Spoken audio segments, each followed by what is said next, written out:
Bonjour, Emmanuel Giboulot, je suis viticulteur à Beaune depuis 1985.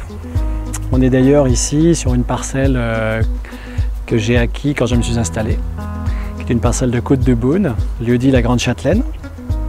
Cette parcelle a été plantée en chardonnay et on a sur cette appellation Côte de Beaune 3 cuvées différentes, puisque cette appellation, qui est une appellation village dans la hiérarchie, mais qui porte un nom différent puisque les dépôts géologiques sont différents de ceux qu'on a de l'autre côté de la vallée et où là on a des Beaune villages. Donc notre domaine représente 11 hectares de vignes avec des plantations.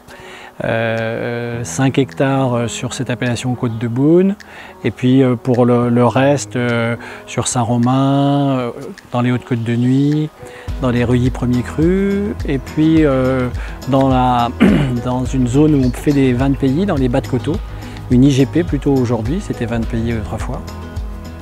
Et ce vignoble, on cherche à le développer justement depuis quelques temps. C'est un vignoble qui était très occupé par des vins de table après le phylloxéra jusque dans les années 70. Et ce vignoble s'est arraché, s'est renouvelé petit à petit.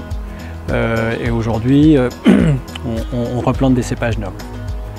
Voilà, on cultive notre vignoble depuis, pour les parcelles les plus anciennes venant de mon père, depuis 1970 en agriculture biologique et en biodynamie complètement depuis 1996.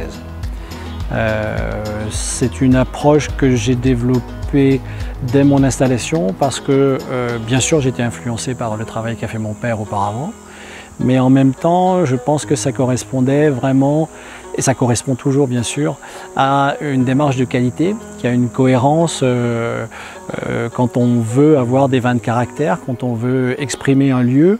On se doit d'avoir des pratiques qui sont les plus respectueuses possibles de l'environnement, du fonctionnement biologique des sols, d'une recherche de maintien, voire de développement de la biodiversité. On est notamment ici dans un environnement qui est très favorable à ces approches, mais on se doit en tant que viticulteur de pérenniser le potentiel qu'on a dans nos terroirs viticoles bourguignons notamment. Alors cette approche aussi, sortie de cette dimension patrimoniale et environnementale, c'est aussi pour moi une approche qui permet vraiment d'avoir cette expression de terroir.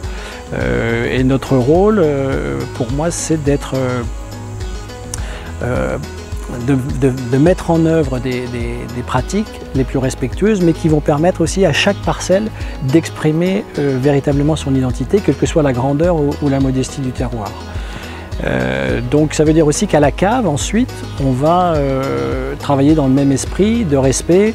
On ne va pas chercher à faire des corrections, on va chercher surtout à anticiper les choses et avoir des vins qui ont une droiture, qui ont une expression minérale la plus marquée possible. Et ce, notamment sans faire d'ajout de beaucoup de boisé, beaucoup de fûts neufs et de choses comme ça. Voilà.